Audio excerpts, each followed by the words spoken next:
माता है आप, और माता का हृदय तो अत्यंत विशाल होता है, अपनी संतान की अनेक भूलों को भी क्षमा कर देता है। तो आज अपने पुत्र के नामकरण संस्कार के दिवस क्या आप मुझे क्षमादान नहीं देंगी माते?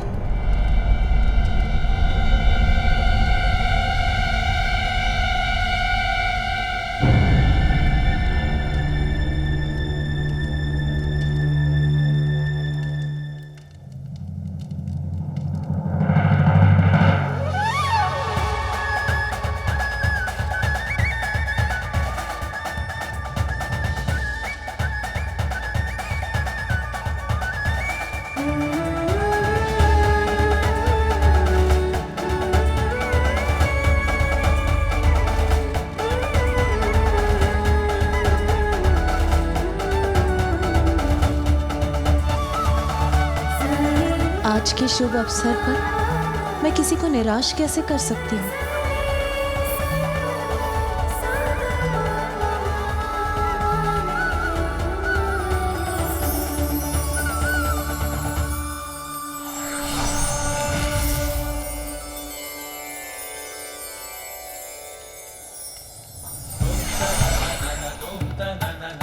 लीजिए शनिदेव, आपकी यहाँ की यात्रा और याचना दोनों सफल हुई। मैंने आपको क्षमा की। मेरा पांव पुनः कुशल हो गया, अब कोई पीड़ा नहीं है मुझे। मुझे क्षमा करने के लिए आपका कोटि कोटि धन्यवाद माता। मैंने आपको इतना कष्ट पहुंचाया कि तुम मेरी एक गुहार पर आपने मुझे क्षमादान दे दिया, मेरे सभी कष्टों को दूर कर दिया। इससे बड़ी उदारता और क्या होगी माता। देवी पार्वती, आपको कोटि कोटि धन्यवाद। आज के शुभ दिवस पर उपहार तो मुझे देना चाहिए था, किंतु हम पर उपकार आपने किया। मेरे स्वामी को क्षमादान का उपहार दिया आपने, जो मेरे और स्वामी के लिए एक वरदान के समान है। मैं तो बस गजानन को यही आशीष देना चाहती हूँ कि सभी अनिष्ट उससे सदा दूर रहे, कोई भी संकट उसके समीप आने से पूर्व ही नष्ट हो जाए। यही मेरी मंगल कामना है गजानन के। किंतु कहाँ है मेरा पुत्र गजानन? अतिथि सत्कार में इतनी व्यस्त हो गई कि बहुत समय से उसे देखा ही नहीं। देवी पार्वती,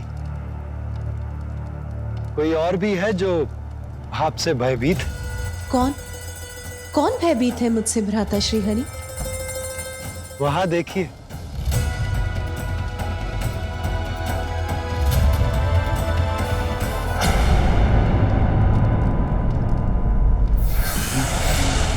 बालक, मेरी बात सुनो और स्वीकार करो। अब तन और मन दोनों से तुम मेरे नियंत्रण में हो। बालक, चलो मेरे साथ चलो बालक।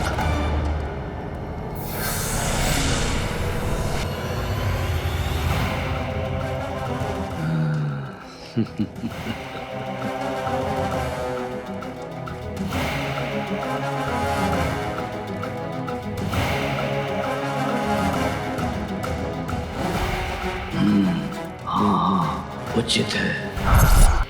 आगे बढ़ो बालक, बढ़ो आगे। चलो मेरे साथ, चलो बालक।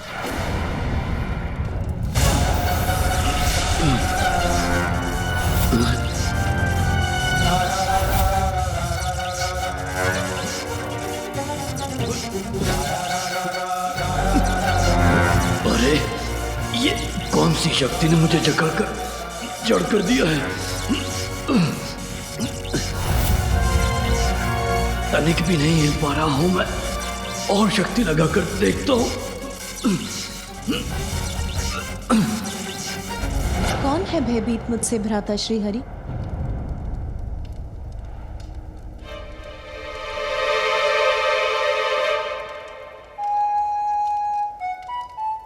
भ्राता नारायण, वो तो देवश्री नारद है ना? वहां क्यों छिपे हैं? यहाँ क्यों नहीं आते? उन्हें मुझसे क्या भय? क्यों ना इस प्रश्न का उत्तर उन्हीं से पूछ ले। देवर्षि नारद, यहाँ आइए। देवी पार्वती आपसे कुछ पूछना चाहती है।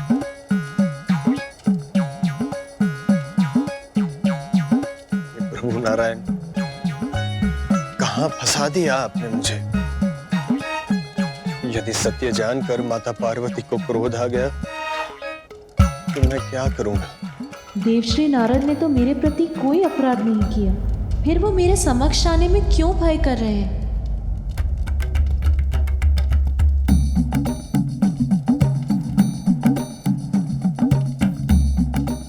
देवर्षि, आपके मन में जो भी विचार निसंकोच होकर देवी पार्वती से कहिए। आप क्यों? नारायण नारायण। देवर्षि, भय का त्याग कीजिए और अपने मन के विचार देवी पार्वती से कह दीजिए। वो माता, मैं आपसे छुपते छुपाता फिर रहा था। आपके समक्ष आने का साहस नहीं जुटा पा रहा था माता, क्योंकि माता। क्योंकि क्या देवर्षि? आपको मेरे समक्ष आने में इतना भय क्यों हो रहा है?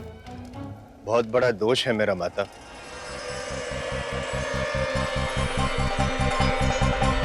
अधिक समय तक देखने का कौन दे रहा है सुझाव? क्षण भर के लिए देख लीजिए, यही है नारद का भाव। क्षणिक देख के घुमा लीजिएगा अपनी दृष्टि, इसमें कहाँ घूमने वाली है सृष्टि। मैंने ही शनिदेव को अपने शब्दों के जाल में उलझा कर किया भ्रमित, और कैलाश आकर आपके पुत्र का मुख देखने के लिए किया प्रेरित।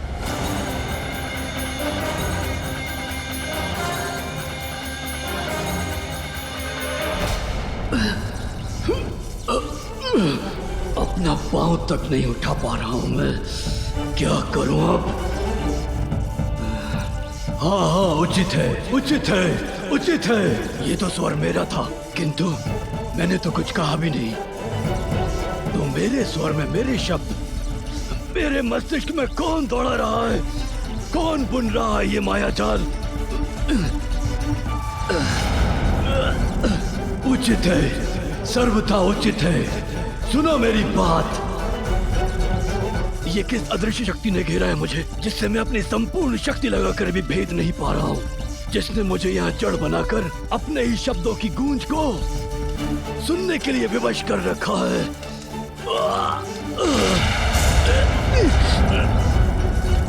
उचित है, सर्वथा उचित है। सुनो मेरी बात। तुम गजमुख बालक, ये क्या कर रहे हो मेरे साथ? हाँ हाँ, उचित है, सर्वथा उचित है। मैं क्या कर रहा हूँ? मुझे तो लगा कि आप कहीं जा रहे हैं। ये कोलाहल, ये शोर, ये स्वर तुम्हें सुनाई नहीं दे रहा बालक? बंद करवाओ इसे। बंद करवा दूं? ये सब हमारे अतिथि हैं, और अतिथि तो देवता समान होते हैं, और जब देवता ही अतिथि है, उनका तो और भी आदर करना चाहिए ना। तो मैं उन्हें वार्तालाप करने से और हंसने से कैसे रोक सकता हूँ? किंतु मैं इस उत्सव के स्वरों को शांत नहीं करा सकता। उचित है, सर्वथा उचित है। मुझे इस बात का ज्ञात है कि मैंने भूल की है बहुत, किंतु मैं आपसे विनती करता हूं माता, कृपया मुझे दंडित ना करें। हाथ जोड़ के मैं क्षमा मांगता हूं। जिसे आप एक भूल कह रहे हैं, उसने शूल बनकर भेद दिया था मेरे हृदय को। ऐसा आघात दिया था जिसकी पीड़ा मैं भूल नहीं सकी। पिता और पुत्र के मध्य भीषण युद्ध करवाने का कार्य किया था आपकी इस भूल ने। मुझे ज्ञात है माता, मेरे कारण कितना अनित हुआ है, इसीलिए मैं क्षमा प्रार्थी हूं। किंतु मैंने जो भी किया माता, उसमें मेरा हेतु केवल केवल जगत कल्याण था। जगत कल्याण में तो हमारा भी कल्याण निहित है। उत्तर दीजिए मुझे। आपके इस कृत्य से जो कष्ट हमें पहुंचा है, उसके लिए कौन उत्तरदायी है? मैं। किंतु मैं वो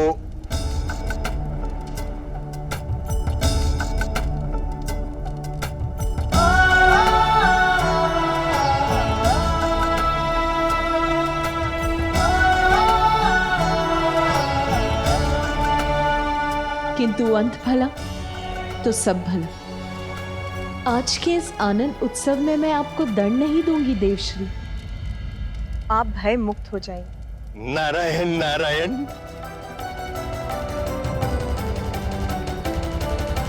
किंतु प्रत्येक क्रिया की प्रतिक्रिया अवश्य होती है, ये मत भूलिए देवश्री। व्यक्ति का कोई भी कर्म, उसकी कोई भी भूल नियति कभी नहीं भूलती। अपने कर्मों का परिणाम तो सभी को भुगतना होता है देवश्री। आपकी इस भूल के कारण एक समय ऐसा आएगा जब आप भी अपने पिता ब्रह्मदेव का विरोध करेंगे और अपने पिता के विरोध जाना आपके लिए शुभ नहीं होगा देवश्री। मैं आपको दंडित नहीं करूंगी। किंतु नियति न्याय अवश्य करती है और ये नियति का न्याय होगा। हे माता, कृपया बताएं मुझे कि क्या होगा, कैसे होगा। यदि आप मुझे इस बात का संकेत दे देती तो मैं सावधान हो जाता माता। नियति का न्याय निर्धारित होता है, इतना तो जानते हैं ना आप देवश्री। जो भी होगा भयंकर होगा, किंतु वो आपके समक्ष समय आने पर ही आए।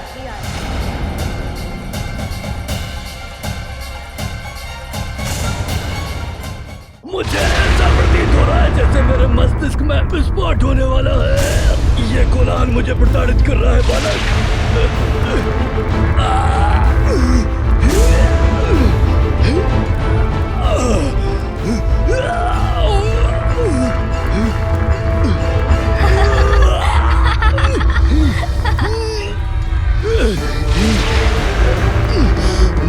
अवश्य दिव्य है ये बालक और अनेक दिव्य शक्तियों का स्वामी है, किंतु इसे इसका भान भी नहीं।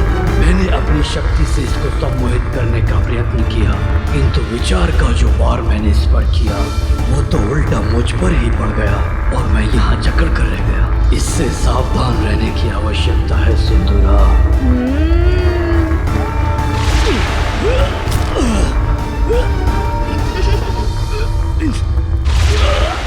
मुझ पर दया करो। अरे ये आप क्या कर रहे हैं? देखिए, ये क्रीड़ा मुझे नहीं भा रही है। आप गिर क्यों गए मेरे समक्ष? ऐसा क्यों कह रहे हैं जैसे मैंने आपको कुछ किया हो? मैंने तो कुछ भी नहीं किया, आप ही गिर गए यहाँ और ऐसे चित्कार कर रहे हैं। ये स्वर जो मेरे मस्तिष्क के भीतर गूंज रहे हैं मेरे सिर के टुकड़े टुकड़े कर देंगे, ये अंत कर देंगे मेरा। इन्हें रोक दो। ओह, तो आपके मस्तिष्क में कुछ है जिससे आप इतने विचलित हो रहे हैं। कोई बात नहीं, मैं अभी निकाल देता हूँ उसे। सुन जी, आइए इनकी पीड़ा दूर करते हैं।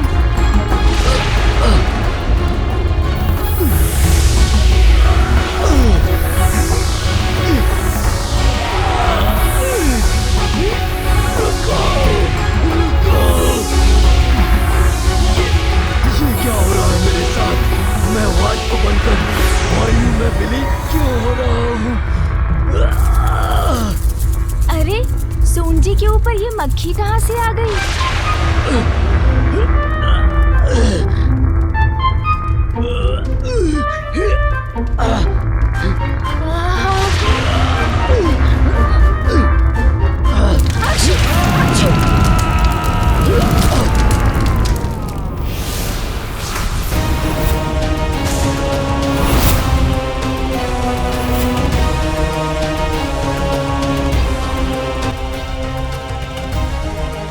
क्या हुआ पुत्र?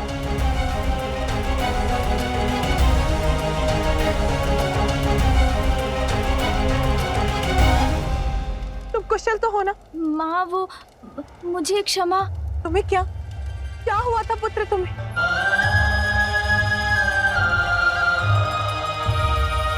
माँ आप व्यर्थ चिंता कर रही हैं। मुझे तो कुछ नहीं हुआ। देखिए सकुशल खड़ा हूँ आपके समक्ष। बस एक छींक आ गई थी मुझे। और हाँ, एक कोई थे यहाँ, वो मुझे घूर घूर कर देखते रहे। फिर उनके सर में पीड़ा उठ गई। मैंने उनकी सहायता करने का प्रयत्न किया, किंतु छींक आ गई। फिर तो उनका रूप ही परिवर्तित हो गया माँ। ऐसा प्रतीत हुआ उन्हें देखकर जैसे वो कोई भयंकर असुर हो।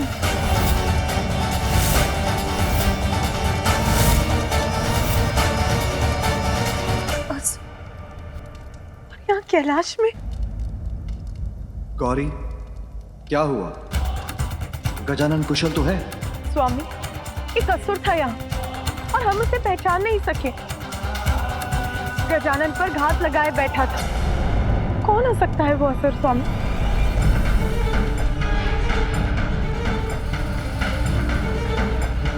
असुर और यहाँ कैलाश में? असंभव। ये मात्र इस बालक की कल्पना से अधिक और कुछ भी नहीं है।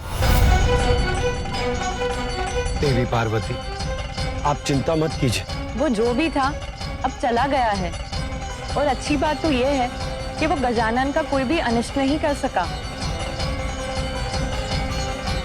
महादेव, कदाचित तब तक कैलाश की सुरक्षा और सुदृढ़ करने की आवश्यकता है जब तक गजानन थोड़ा बड़ा नहीं हो जाता। माता, इसी पल से मैं और अन्य सभी गण बालक गजानन के समीप रहेंगे, सदैव उन पर दृष्टि बनाए रखेंगे। आप चिंता ना करें। आज उसका कोई अनिष्ट नहीं हुआ, इसीलिए शांत हो जाओ। यही सुझाव है ना आपका भ्राता श्री हरि नारायण, देवी लक्ष्मी? किंतु कैसे? सभी संकटों से संतान की रक्षा करना तो एक माँ का कर्तव्य होता है। संकट मुख खोले खड़ा, तो मैं उससे मुख कैसे मोड़ लूं? मेरे पुत्र का कोई अहित हो, उसकी प्रतीक्षा नहीं करूंगी मैं, क्योंकि तब कुछ करने का भी क्या लाभ होगा। शांत नहीं रहूंगी मैं। ब्रह्मदेव, देवाधिदेव महादेव का निवास कैलाश है।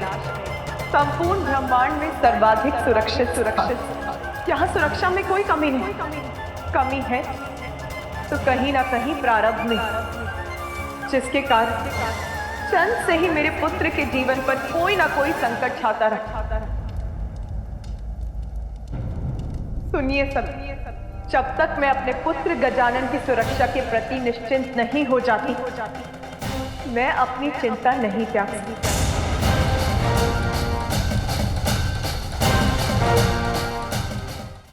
चंद के कुछ समय पश्चात स्वयं उसके पिता महादेव के त्रिशूल ने उसके शीश को उसके तन से विलग किया। फिर उसे एक नवीन शीश एक गज का ही मिल सका। और आज यहाँ आप सभी की उपस्थिति में एक असुर ने यहाँ आकर मेरे पुत्र पर घात लगाने का साहस किया, तो फिर भविष्य में कौन सा अज्ञात संकट किस रूप में उस पे टूटेगा, ये किसे ज्ञात है? माता, जो भूतकाल में हो चुका है उसका विचार कर स्वयं को कष्ट देना उचित नहीं, और जो हो ही नहीं सकता उसकी कल्पना कर उसकी चिंता करना और भी कष्टदायक हो सकता है। माता, इस सुर सभा में किसी असुर का प्रवेश करना असंभव है, और हमारे पास यहाँ किसी असुर के होने का प्रमाण भी नहीं। इसलिए संभव है कि इस बालक ने अपनी कल्पना से कोई गलत कर लिया। देवी पार्वती, आप गजानन की मां हैं। आपका उनके लिए चिंतित होना स्वाभाविक है, किंतु आप हम पर विश्वास कीजिए। हम सभी गजानन की सुरक्षा का ध्यान रखेंगे। उनके साथ कुछ भी अनिष्ट नहीं होगा। भूतकाल में काल के प्रकोप को भूलने की बात कर रहे हैं देवराज। प्रमाण चाहिए आपको। देखिए गजानन का गज और स्मरण कीजिए। ये मुख उसे किस लिए देना पड़ा? ठहर जाइए, किसी को भी भीतर जाने की अनुमति नहीं है।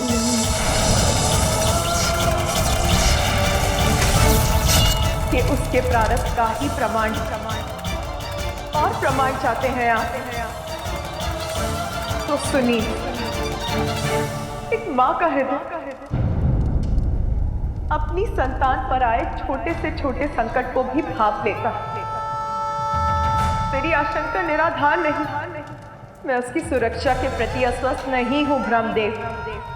हमें उसकी सुरक्षा के प्रति कुछ और करना ही होगा। देवी पार्वती, तो फिर आप क्या चाहती हैं? ये स्पष्ट कीजिए।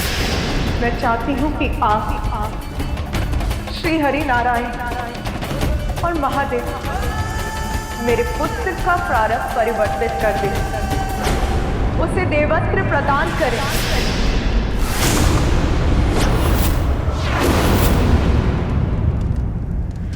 क्षमा करें माता, किंतु मैं आपका ये प्रस्ताव समझने में असमर्थ हूं। क्या केवल भोलेनाथ और आपके पुत्र होने मात्र गजानन को हम देवता के पद पर स्थापित कर